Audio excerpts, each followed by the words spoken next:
રામ રામ ખેડૂત મિત્રોને, કેમ બધા મજામાં? તો વાંધો નહીં. હવે વાડીએ સહી પંપ ભરી લીધો હે. હું તો દવા છાંટવામાં જ નીવડા નથી થતા, કારણ કે આપણું મગફળું થોડુંક નબળું છે. હું હવે દવા છાંટી સહી આપણે. પછી એક બીજી વસ્તુ તમને હમણાં હું કહી દઉં કે ખેડૂત મિત્રો આ ભૂલ ક્યારેય કરતા નહીં. મારાથી આજુ વખતે આ ભૂલ થઈ છે, જેને લીધે આપણી મગફળી મોડી 18 દિવસે ઉગી રહી હતી અને હજી નડે છે મને એ વસ્તુ. જે વસ્તુ મેં કરી હતી ને, કોઈ ખેડૂત મિત્રો આ ભૂલ ના કરતા. હમણાં આગળ તમને વિડીયોમાં કહું. પહેલાં તો હું તમને કહી દઉં કે અત્યારે જો મેં આમાં ગઈકાલે ખાતર નાખેલું છે તાકાત, બરાબર, ભેગું SP નાખેલું છે, 2 વખત નરવાઈના રાઉન્ડ કાઢી નાખ્યા અને આ 3જી વખત નરવાઈનો રાઉન્ડ ચાલુ છે. ખર્ચો વધી ગયો. હવે અત્યારે આપણે દવા છાંટી સહી 4 પ્રકારની ભેગો જો કરડો કરી લીધો છે, ખેલ કરી લીધો છે. આ તો બધાને ખબર છે 19 NPK, બરાબર. એક ઈ છે, આમાં 10 પંપ, આ એ 10 પંપ. આ ટૂંકમાં હુમિક એસિડ આવે 98%, ટ્રોફિક. આ ટૂંકમાં આ નરવાઈનું કામ કરશે, તાકાત આપશે અને ગ્રોથ કરાવે. પછી આ છે આપણે ફલ્ગી સ્ટારનું ફૂગનાશક, 40 ml 50 ml નાખી. અને આ કોરાજન, એ તો બધાને ખેડૂત મિત્રોને ખબર છે. 35 પંપ આવે છે. તો ધીરે ધીરે ફટાફટ પહેલાં હું છે ને 4-5 પંપ રાઉન્ડ મારી દઉં. પછી બન્યા રહેજો વિડીયોની અંદર. હું તમને કહું હમણાં કે આ ભૂલજી મેં કરીને કોઈ ના કરતા ભાઈ. આ વસ્તુ કરાય જ નહીં પડાની અંદર. ફટાફટ પહેલાં છે ને વર્ગી જાઓ. હમણાં તમને કહી દઉં બધું.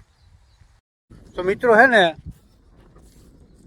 જે ઘઉં હોય આપણે શિયાળાની અંદર વાવેલા હોય, અને ઘણા મિત્રો એનું છે ને કટિંગ કરીને પડામાં રાખે છે.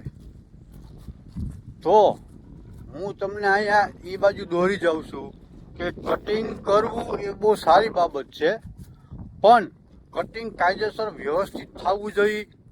બીજા નંબરની અંદર એની અંદર કયો મોલ વાવવાનો અને 3જા નંબરમાં કયો મોલ નહીં વાવવાનો. હું તમને મેં આજ વખતે આ પડાની અંદર તમને ખબર છે ઘઉંનું કટિંગ કર્યું હતું, ઘઉંનું પડું હરગાયું નહોતું. તો જે ન વાવવાનો હોય ને એ વસ્તુ મેં વાવી દીધી છે. હું તમને આ વિડીયોની અંદર આખી જાણકારી આપવાનો છું કે આનું નેગેટિવ પરિણામ આવ્યું કે પોઝિટિવ પરિણામ આવ્યું અને કેવી કેવી તકલીફો પડે. પેલી અમુક ખેડૂત મિત્રોને જો મેં રાય લીધી ને, ટૂંકમાં ઘણા બધા ખેડૂત પાસે મેં રિવ્યૂ લીધું, તો અમુક ખેડૂત મિત્રોનું એવું કહેવું છે કે ભાઈ ફાયદો કરે છે. અમુક ખેડૂત મિત્રો એમ કહે છે કે ભાઈ પડાની અંદર કચરો કે ડૂચો હોવો જ ન જોઈએ, પડું એકદમ ચોખ્ખું ક્લીન જ હોવું જોઈએ. એટલે આમાં ઘણા અનુભવ આમ છે, ઘણા અનુભવ આમ છે. પણ હું મારી જાત પોતે મારા પડાની અંદર મેં કટિંગ કર્યું હતું, તો મને આમાં એવું પરિણામ મળ્યું કે કટિંગ કરો કંઈ વાંધો નહીં, ભલે કરો, પણ એની અંદર તુવેર, કપાસ કે એવો મોલ વાવવાનો, બરાબર. એ મોલ વાવી એમાં પણ એક તમને થોડુંક કેવરાવે. કઈ બાબતમાં? હાથી આંખો બાબતમાં. એની અંદર તમને જો આ કટિંગ એને નડતું નથી. કપાસ છે, તુવેર છે, એરંડા છે, એ નહીં નડે. પણ તમે હાથી આંકશો ને, હાથીમાં થોડુંક કેવરાવશે, ઉપાડો આવશે, રાપમાં ભરાઈ જાય, બરાબર. હાથી આંકવાની મજા ના આવે, થાકી જાઓ. એ પણ ચોમાસામાં 2 થી 3 વરસાદ થાય ત્યાં સુધી, પછી કાંઈ તકલીફ પડતી નથી. અને એમાં લાગે છે. આ મગફળીમાં લાગે કે ના લાગે એ ખબર નથી મને. હજી મારે આમાં કંઈ લાગવું હોય એવું મને લાગ્યું નથી. પણ હા, એક નેગેટિવ વસ્તુ થઈ ગઈ છે કે આની અંદર જે મેં આ ડૂચો હરગાવ્યો નથી, જે કટિંગ છે ને, જ્યાં હજી હૈડું નથી. આની ઉપર 3 વરસાદ થઈ ગયા, એક વાવણીનો અને 2 આશા માથે વરસાદ થયા છે. હજી એવું ને એવું છે. એ હૈડું તો નથી, પણ આ માંડવીને ક્યાંય ને ક્યાંય નેગેટિવ ઇફેક્ટ કરી છે. શું કરી છે કે આ વસ્તુ છે ને પડાને ચીકણું કરી નાખ્યું. જે તમને ખબર હોય તો આજથી આપણે વર્ષો પહેલાં આપણે આ દાદીમાં આપણા ઘરની બૈરાઓ છે, જે આપણે સિમેન્ટનું નહોતું, મકાનમાં જે સિમેન્ટની પ્લાસ્ટર કરીએ છીએ અત્યારે, પહેલાં જમાનાની અંદર ગાયરું લીપતા ધૂળની, રાતી માટી ગોતી આવી, એમાં છાણ ઉમેરતા અને એની અંદર ઘઉંનો ઘઉંવાર ઉમેરતા, કારણ કે એ ચીકણું થઈ જાય અને ફાટે નહીં. આમાં ક્યાંય ને ક્યાંય એ જ વસ્તુ સેમ થઈ છે. આ ચીકણું કરી નાખ્યું છે અને ટૂંકમાં મગફળી ઉગતી હતી ને ત્યારે જમીનને ફાટવા ન દીધી, એને હિસાબે આ ચીકાશ થઈ ગઈ છે ને મગફળીને ઉગાવવામાં પણ નબળાઈ રહી હતી. અને હજી આ મગફળી જે જોઈને એટલી સ્પીડથી ગતિ કરતી નથી, ગ્રોથ બંધાતો નથી. એટલે ખેડૂત મિત્રોને ખાસ કે શિયાળાની અંદર જે કોઈ મિત્રો ઘઉંનું કટિંગ કરવું હોય એ ખાસ એ મિત્રોને, જે કપાસ વાવવાની ઈચ્છા હોય, એરંડા વાવે કે તુવેર વાવવાની ઈચ્છા હોય તો જ કટિંગ કરજો. બાકી તમારે નક્કી જ છે, ફાઇનલ છે મગફળી વાવવી છે તો મગફળીની અંદર આનું કટિંગ ના કરતા, એ હરગાવી જ દેજો. મગફળીની અંદર પડવું એકદમ ક્લીન હોવું જોઈએ તો જ તમારીમાં વ્યવસ્થિત ઉગાવો રહે, મગફળી સારી થાય.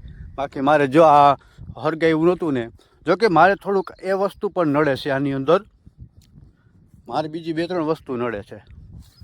એક તો એ કે મારે ઉપરા આ 6થું કે 7મું વર્ષ છે મગફળી વાવું છું ને, એ ક્યારાવાળી. આની અંદર એવડી બધી છોડવાની સંખ્યા હોય, જમીનનું શોષણ કરે જોરદાર, ફૂલ શોષણ કરે, જમીનને સૂંઘી લે ક્યારાવાળી.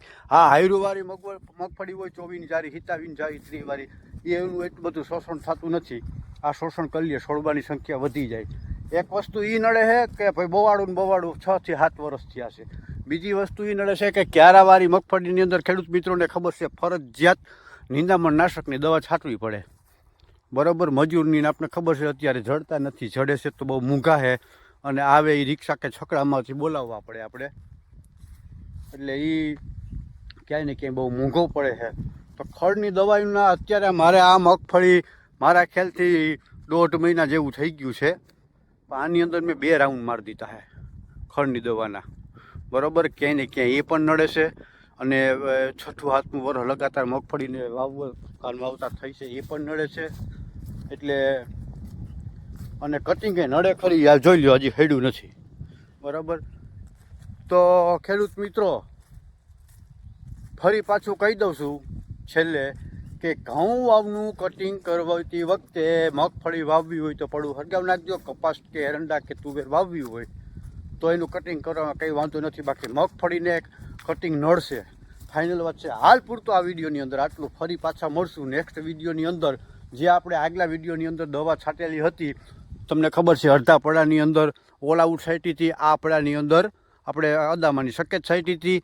ખડની દવાનું કેવું રિઝલ્ટ આવ્યું છે એ તમને નેક્સ્ટ વિડીયોની અંદર એની માહિતી સંપૂર્ણ મળી જાય, કઈ દવાનું રિઝલ્ટ વધારે છે હમૂરની અંદર. આના પછીની વિડીયોની ત્યાં સુધી સૌને જય દ્વારકાધીશ, રાધે રાધે.